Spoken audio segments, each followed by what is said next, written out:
നമ്മൾ ദോശ ചൂടാൻ പോവാണ്.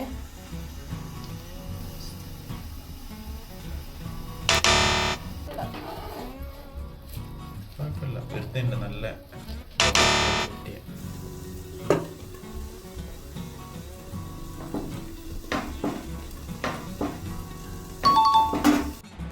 ഹലോ, ഇന്ന് നമ്മൾ അടിപൊളിയായിട്ട് എങ്ങനെയാണ് ദോശമാവ് തയ്യാറാക്കുക എന്നുള്ളതാണ് കാണിക്കുന്നത് കേട്ടോ.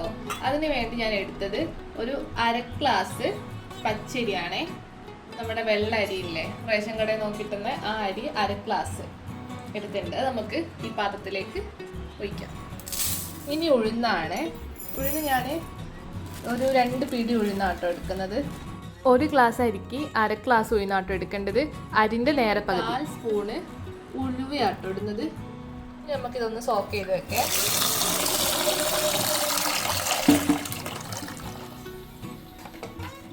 ഇത് ഇന്നലെ വൈകിട്ട് അരച്ച് വെച്ചതാണ് ദോശമാവ്.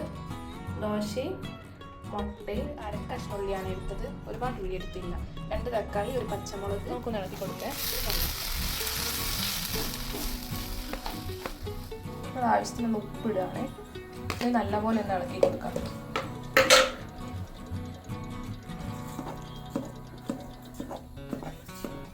ദോശമാവ് ഒഴിച്ചു കൊടുക്കേ. 2 സ്പൂൺ ആട്ടോ ഒഴിക്കുന്നത്. ഇത് നമുക്ക് റൗണ്ട് ചെയ്ത് കൊടുക്കാം.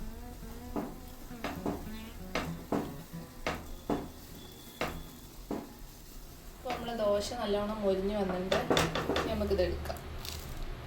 നമുക്ക് ടേസ്റ്റ് ചെയ്ത് നോക്കേ. ദോശ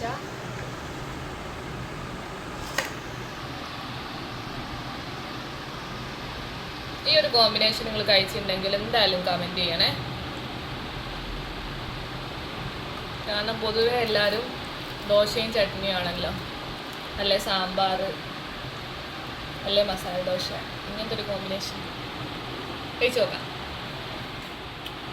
നല്ല ടേസ്റ്റ് ഉണ്ട് കേട്ടോ. എല്ലാവരും ട്രൈ ചെയ്യാം.